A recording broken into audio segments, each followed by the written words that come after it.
नमस्कार साथियों, ये YouTube channel Sanjay Jha speaks है और मैं संजय झा चैनल की ओर से आप सभी का अभिवादन करता हूँ। साथियों, आज हम बात करते हैं इतिहास की उन दो महान गलतियों की, भारत के इतिहास की उन दो भयंकर भूलों की, जिसके कारण भारत में विदेशी आक्रमणकारियों, खासकर मैं 12वीं सदी की बात कर रहा हूँ, उस सदी में जब भारत में विदेशी आक्रमणकारियों यानी इस्लामिक आक्रमणकारियों का भारत में प्रवेश हुआ, और न केवल प्रवेश हुआ बल्कि उन्होंने भारत में खुद को एस्टेब्लिश कर लिया परमानेंटली। तो दोस्तों, ये उन दो गलतियों की बात करूंगा आज मैं, जिसके कारण ऐसा संभव हुआ। दोस्तों, ये बात है 12वीं सदी के 7वें दशक की। 1160 के दशक में यानी 1163 में हम आपको ले चलते हैं 1163 में हम आपको ले चलते हैं अफ़गानिस्तान की राजधानी अफ़गानिस्तान इसलिए ले चलते हैं कि भारत में इस्लाम आक्रमणकारियों का जो ताल्लुकात हैं वो इस्लाम से हैं। इस जगह को आप देखिए। इस जगह में जो भारत आपको जो डार्क सर्किल, ब्लैक सर्किल में जो दिख रहा है, पाकिस्तान जो आज के पाकिस्तान का हिस्सा है, अब पाकिस्तान के हिस्से के ऊपर अफ़गानिस्तान का हिस्सा है। इस हिस्से में पाकिस्तान के ऊपर जो अफ़गानिस्तान का क्षेत्र है, इस हिस्से की बात है 1160 में। यहाँ चारों ओर पहाड़ियों से घिरा एक क्षेत्र था जिसका नाम गौर था। गौर में गयासुद्दीन गोरी का शासन हुआ। 1160 में वो गयासुद्दीन गोरी वहाँ का शासक बने और उन्होंने अपने छोटे भाई मुइजुद्दीन बिन शाम को उन्होंने गजनी का प्रांत शासन के लिए सौंपा। गजनी आपको दिख रहा होगा, ये गजनी है। उन्होंने गजनी अपने छोटे भाई मुइजुद्दीन बिन शाम को सौंप दिया। मुइजुद्दीन बिन शाम बाद में मोहम्मद गोरी कहलाए, और मोहम्मद गोरी यानी मुइजुद्दीन बिन शाम को जब 1163 में गजनी का हिस्सा मिला तो उन्होंने अपने आप को ऊपर, अपने भाई की तरफ तो जा नहीं सकता था, तो इसलिए वो भारत की ओर अपना अभियान शुरू किया। अब भारत की ओर अपना अभियान शुरू करने की उसकी 3 वजह थी। पहली वजह ये थी कि इस्लाम धर्म का भारत में प्रचार करना चाहता था। दूसरी वजह ये थी कि मोहम्मद गजनवी की तरह जो 11वीं सदी के पहले दूसरे दशक में मोहम्मद गजनवी ने जो भारत में आकर के यहाँ लूटपाट मचाई थी और जो धन संपत्ति लूट कर ले गया था, तो उससे प्रभावित था। उसको लगता था कि जब वो भारत जाएगा तो उसको भी इतना ही धन मिलेगा। और तीसरी वजह ये थी कि चूँकि मोहम्मद गजनी भारत पर आक्रमण करके पंजाब, राजस्थान और गुजरात को जीत चुका था, दिल्ली तक जीत चुका था, तो मोहम्मद गोरी को लगता था कि जितना इलाका मोहम्मद गजनी ने जीता था, इस पूरे इलाके पे उसका नैसर्गिक, उसका स्वाभाविक अधिकार है, क्योंकि गजनी की मोहम्मद गजनवी की मृत्यु के बाद पंजाब का और गुजरात का और बाकी इलाका जो वो जीता था वो अलग हो चुका था। तो इन वजहों से वो भारत आया। आने का रास्ता, भारत जो आक्रमणकारी आते थे ऊपर से अफ़गानिस्तान की तरफ से, तो उनके एक जो मेन रास्ता था वो खैबर दर्रा था। खैबर दर्रा पास करके हिंदुकुश पर्वत के खैबर दर्रे को पार करके वो भारत आता था। लेकिन मोहम्मद गोरी ने एक दूसरा रास्ता अपनाया जो गोमल दर्रा था। गोमल दर्रे को पार कर 1175 में वो मुल्तान पहुंचा। 1175 में मुल्तान जीता, 1176 में उच्छ जीता। 1176 में उच्छ जीतने के बाद 1178 में वो पहुंचा गुजरात। गुजरात में चालुक्यों का शासन था। भीमदेव सेकंड गुजरात के चालुक्य राजा थे। उनकी लड़ाई, गोरी की लड़ाई भीमदेव सेकंड से हुई 1179 में, 1179 में गोरी। लेकिन भीमदेव बहुत प्रतापी और वो वीर राजा थे, उसके सैनिक बहुत बहादुर थे। उनके सैनिक यानी भीमदेव सेकंड के सैनिक, और उन्होंने गोरी को पूरी तरह से नेस्तनाबूद कर दिया। गोरी की सेना को पानी तक पीने का मौका नहीं दिया, और देखते ही देखते उन्होंने छिन्न भिन्न करके पूरी सेना को ख़त्म कर दिया। किसकी? गोरी की सेना को। और स्थिति ये हुई कि गोरी को भिखमंगों की तरह फटे हाल कपड़ों में वहाँ से भागना पड़ा, उस लड़ाई के मैदान से, यानी गुजरात से भाग करके। अब यहाँ देखिए, जिन दो भयंकर भूलों की बात की, गलतियों की बात की, वो पहली गलती यहाँ पर हुई। भीमदेव सेकंड चाहते तो गोरी को पकड़ करके और उसके साथ वही हश्र करते जो उस समय इस्लाम में जो प्रचलित था। जिस तरह से पराजित राजाओं के साथ जो हश्र किया जाता था, यानी मार दो, काट दो, आँखें निकाल लो, हाथ काट दो, कारागार में बंद कर दो, ये सारे काम उनके साथ किया जा सकता था, क्योंकि दुश्मनों को दुश्मन की तरह व्यवहार करना चाहिए। लेकिन भीमदेव सेकंड चूँकि सनातनपंथी थे, उन्होंने गोरी को वहाँ से भागने दिया, ये सोचकर, ये कहकर कि एक निहत्थे को क्या मारना, और गोरी को ये मौका मिला, ये भाग करके वो पहुँचा। अब जब यहाँ से वो भागा तो उस समझ में आ गया कि गुजरात से लड़ना ठीक नहीं होगा। एक बात ये समझ में आई, गुजरात के शासक बहुत वीर और बहुत जो है ताकतवर है, और दूसरी बात समझ में ये आई कि गोरी इनसे लड़ने के लिए हमें जो है भारत में ही कोई अपना बेस कैंप बनाना पड़ेगा, गोर से हम इस अभियान को नेतृत्व नहीं कर सकते थे। इसलिए मोहम्मद गोरी जो उसको गजनी का प्रांत मिला हुआ था अपने भाई की ओर से, वो गजनी से आया पंजाब। पंजाब इसलिए आया कि जब मोहम्मद गजनी 11वीं सदी में मोहम्मद गजनी जब भारत को जीता था, तो बाकी क्षेत्र को तो उसने छोड़ दिया था, लेकिन वो पंजाब का हिस्सा अपने गजनी प्रांत में मिला के रखा था। और गजनवी के अवसान के बाद जब गोरियों का इन पे शासन हुआ और गजनी गोर को मिला, तो अब गजनी मुइजुद्दीन बिन शाम को मिला, गजनी का इलाका। तो मुइजुद्दीन शाम, हालांकि गजनी के मोहम्मद गजनवी की मौत के बाद पंजाब का हिस्सा भी लगभग अलग हो गया था, लेकिन मोहम्मद गोरी को लगा कि पंजाब को उसको अपना बेस कैंप बनाना चाहिए। तो इसलिए मोहम्मद गोरी वहाँ से गोर से चला और सीधे वो पहुँचा पंजाब। पंजाब में 1181-82 में उसने पंजाब को जीत लिया, पंजाब को कब्जा लिया, यहाँ बेस कैंप बनाया। और पंजाब कब्जाने के बाद फिर उसने चौहानों की ओर ध्यान दिया। गुजरात के चालक से हार चुका था, इसलिए गुजरात नहीं गया, वो गया चौहान। चौहान यानी उस समय चौहानों का शासन जो था, वो ये देख रहे हैं इसमें जो आपको इलाका दिख रहा है साइड में, डार्क साइड में, दिल्ली, अजमेर और महोबा, ये पूरा इलाका चौहानों का था। और इसमें पंजाब का कुछ हिस्सा मिला हुआ था ऊपर, जिसको भटिंडा कहते हैं। तो मोहम्मद गोरी ने 1181-82 की बात है, 1181-82 में पंजाब जीतने के बाद उसने अपनी ताकत को संगठित किया, पुनर्गठित किया, और 1189 में उसने भटिंडा जीत लिया, जो भटिंडा चौहानों के अधीन था। चौहान से मेरा मतलब है, उस समय चौहान शासक थे पृथ्वीराज चौहान। पृथ्वीराज चौहान 1177 में चौहान वंश के शासक बने थे।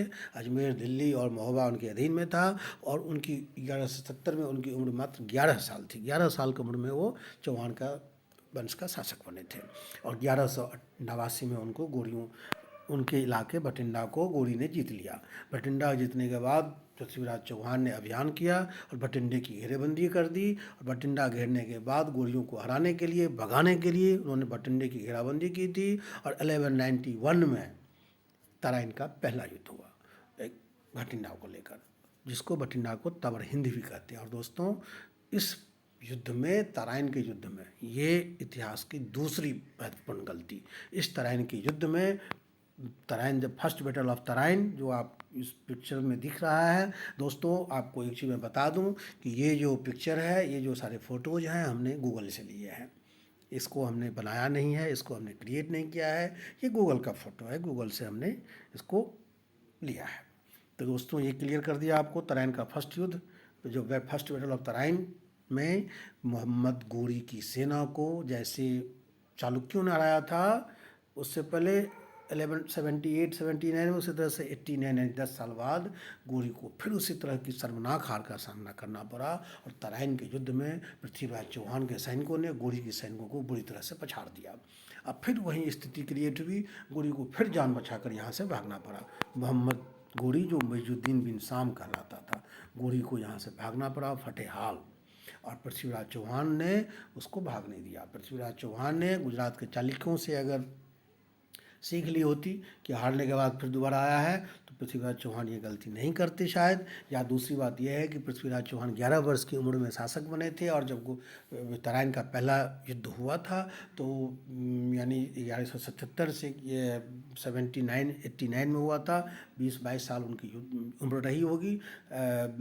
तो इसलिए हम कह सकते हैं कि उनकी उतनी राजनीतिक और कूटनीतिक समझ नहीं रही होगी, इसलिए उन्होंने गोरी को शायद भागने दिया होगा। या ये भी हो सकता है कि राजपूत राजे उस समय बहुत ही वीर और प्रतापी होते थे और नैतिकता को सबसे ऊपर रखते थे, और उसमें नैतिकता हिंदू सनातन पंथ में ये कहती थी कि जो भागते हुए लोगों की हत्या नहीं करनी चाहिए, निहत्थे लोगों पर वार नहीं करना चाहिए। और शायद सनातन पंथ की इसी कमजोरी या ताकत कह लें को गोरी का फ़ायदा मिला, और गोरी वहाँ से भागकर फिर वो अपने क्षेत्र पंजाब पहुँचा, और 1100 और उधर गोरी को हराकर पृथ्वीराज चौहान निश्चिंत हो गए। निश्चिंत इसलिए हो गए, उनको लगा कि गोरी जो है 2-2 बार हार गया है, गुजरात में हारा, फिर हमारे से हारा, अब जो है वो हिम्मत नहीं करेगा।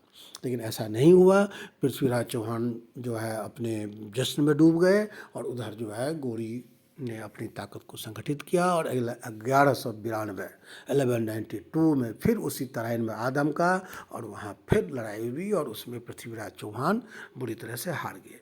इस लड़ाई का वर्णन मिनहाज उज सिराज जो तत्कालीन इतिहासकार थे, उन्होंने का कहना है कि गोरी की सेना में 3000 कवचधारी थे, और 1 लाख कवचधारी घुड़सवार थे, और 1,20,000 जो सेकेंड बैटल ऑफ जो तराइन है, उस मिनहाज उज सिराज के अनुसार उस लड़ाई में गोरी की सेना में 1,20,000 पैदल सैनिक थे, और 3,000 कवचधारी घुड़सवार थे। और उधर उनका कहना है कि पृथ्वीराज की सेना में 3 लाख तो घुड़सवार थे, और उसी अनुपात में आप सोच लीजिए 300 हाथी थे, 300 हाथी, 3,000 घुड़सवार, और उसी अनुपात में पदाती सैनिक थे। लेकिन दोस्तों ये अति शक्तिपूर्ण वर्णन है, तो क्योंकि 3 लाख सैनिक पृथ्वीराज चौहान की सेना में हो ही नहीं सकते थे, इसलिए कि पृथ्वीराज चौहान की उस समय अपने साम्राज्य विस्तार के कारण उस समय गुजरात के चालुक्यों से उसकी लड़ाई थी। गुजरात के चालुक्यों ने साथ नहीं दिया था।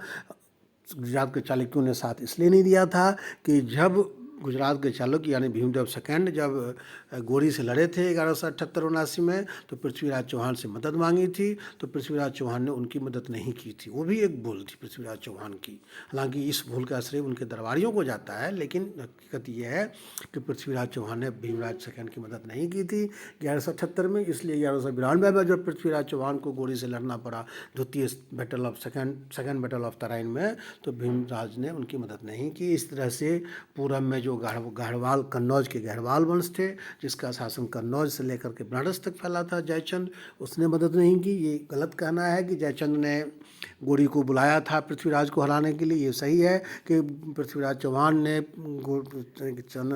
गढ़वाल कन्नौज यानी जयचंद की पुत्री से संयोगता से सिम्बर में हरण किया था, उससे शादी की थी। लेकिन ये कतई नहीं है कि उन्होंने यानी जयचंद ने गोरी को आमंत्रित किया था। इतना सच है कि जयचंद ने गोरी का पृथ्वीराज चौहान का युद्ध में साथ नहीं दिया। अपने दुश्मन का साथ उस समय अखिल भारतीय राष्ट्रवाद की अवधारणा थी नहीं। अपने अपने क्षेत्र को सब अपना राष्ट्र मानते थे, उसके लिए मरते थे, उसके लिए जीते थे। इसलिए जयचंद ने पृथ्वीराज चौहान का साथ नहीं दिया। तो पूरब पश्चिम से चालुक्यों ने साथ नहीं दिया, पूरब से गढ़वालों ने साथ नहीं दिया, तो बाकी कौन साथ देता। और ऊपर जो है पंजाब में मुस्लिमों का शासन था, यानी गजनवियों का शासन था, इसलिए पृथ्वीराज चौहान ने अकेले लड़ाई लड़ी। मिनहाज उज सिराज और 17वीं शताब्दी के इतिहासकार फरिश्ता लिखते हैं कि 3 लाख और 6 लाख सैनिकों के साथ पृथ्वीराज चौहान लड़ाई लड़ी, फिर भी हार गए। ये गलत है। पृथ्वीराज की चौहान की सेना कमज़ोर छोटी सेना थी, थे बहादुर, लेकिन सेना की सैनिकों की संख्या कम थी, और गोरी पूरी तैयारी के साथ आए थे। मोहम्मद गोरी उसने तराइन के द्वितीय युद्ध में पृथ्वीराज चौहान को हरा दिया। हराने के बाद पृथ्वीराज चौहान वहाँ से भागे, हिरसा में वो पकड़े गए, गोरी की सेना ने उनको पकड़ लिया। और मिनहाज उज सिराज ने तबकात नासरी में लिखा है कि उनकी हत्या कर दी गई पृथ्वीराज चौहान के हिसार में। लेकिन समकालीन अन्य ग्रंथों के हिसाब से पता चलता है कि पृथ्वीराज चौहान को अजमेर लाया गया, और वो मइजुद्दीन शाम यानी मोहम्मद गोरी की अधीनता में उन्होंने दोबारा शासन शुरू किया। और उस शासन के बाद 1 साल तक उन्होंने गोरी की अधीनता में रह करके उन्होंने शासन किया, 1 साल तक। और जब 1 साल शासन करने के बाद 1193 में पृथ्वीराज चौहान ने विद्रोह किया। इस विद्रोह को दबा दिया गया और उनकी हत्या कर दी गई, और उनके भाई को वहाँ का शासक गोरी ने बना दिया। ये कहानी है दोस्तों। तो इस कहानी को हमारे लिखने का, हमारे कहने का, इस एपिसोड में हम ये बताना चाह रहे हैं कि वो 2 गलतियाँ हुई। पहली गलती भीमराज सेकेंड ने की चालुक्यों ने, और दूसरी गलती पृथ्वीराज चौहान ने 91 में तराइन के युद्ध में की, जब 2 बार गोरी को जिंदा छोड़ दिया गया। आप क्रिकेट में आपने देखा है, जिसको लाइफ मिल जाती है, जिसकी कैच नहीं पकड़ी जाती, जो किसी तरह से बच जाता है आउट होने से, और फिर बाद में बहुत रन बनाता है। और यही हाल गोरी का हुआ, उसने बाद में फिर बहुत रन बनाया। उसने फिर पहले तो चौहानों को हराया, फिर चालुक्यों को हराया, फिर उसने गढ़वालों को भी पराजित किया 1105 में। 1102 में गढ़वालों को हराने के बाद पृथ्वीराज गौड़ी फिर लौट गया गजनई, क्योंकि उसके भाई की तब तक मौत हो चुकी थी। उन्होंने गौड़ का शासन शुरू किया, लेकिन तब तक फिर उनकी जो है ईरान से लड़ाई हुई। उस लड़ाई में अफवाह फैली कि मोहम्मद गौरी जो है मारा गया, इसलिए पंजाब के खोखरों ने विद्रोह कर दिया, और उस विद्रोह को दबाने के लिए 1105 में गौरी जो है, फिर गौरी को आना पड़ा भारत। और गौरी जब 1105 में भारत आया तो खोखरों से उसने लड़ाई लड़ी, और इस लड़ाई में उसने जो है इस लड़ाई में 15 मार्च 1206 की बात है, विद्रोह को दबाने के लिए पंजाब आया था गौरी। 15 मार्च 1206 को खोखरों ने उसकी हत्या कर दी। खोखरों के साथ लड़ाई में गौरी मारा गया। गौरी की कहानी का द एंड यहीं हो गया, लेकिन तब तक गौरी जो काम करना था वो कर चुका था, और उसका प्रतिनिधि उसके गुलाम कुतुबुद्दीन ऐबक शेष भारत को जीतने के लिए निकल पड़ा था, और बाद में उसने गुलाम वंश की स्थापना की। ये है दोस्तों गौरी की कहानी, और ये है दो भयंकर भूल, जिसके कारण भारत का इतिहास आज भी जो है, भारत की समस्याएं, भारत की जो कुछ भी है उसके बाद की कहानी आपके सामने है। तो ये है दोस्तों, ये देख रहे हैं गौड़ का शासन। भारत पाकिस्तान से अफगानिस्तान में गौड़ का शासन था, फिर पंजाब जीता, फिर भारत में कहाँ तक जीत लिया, लाहौर, दिल्ली, इंडिया का पूरा हिस्सा देख रहे हैं। ये जो जयचंद का शासन जहाँ तक था, बंगाल बनारस तक था, तो पहले तो उसने दिल्ली को जीता जो अजमेर के में था, फिर उसने गढ़वालों को हराया, और ये यहाँ तक गढ़वाल का शासन बनारस तक था, बंगाल तक था, पूर्वी बंगाल तक, तो पश्चिमी बंगाल तक, तो वो पूरा हिस्सा गौड़ के अधीन आ गया था। बाद में कुतुबुद्दीन ऐबक ने इसको विस्तार किया।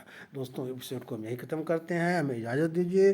और अगर आपको लगता है कि ऐसा कंटेंट आपको चाहिए, तो आप हमारे चैनल को लाइक कीजिए, सब्सक्राइब कीजिए। Thank you.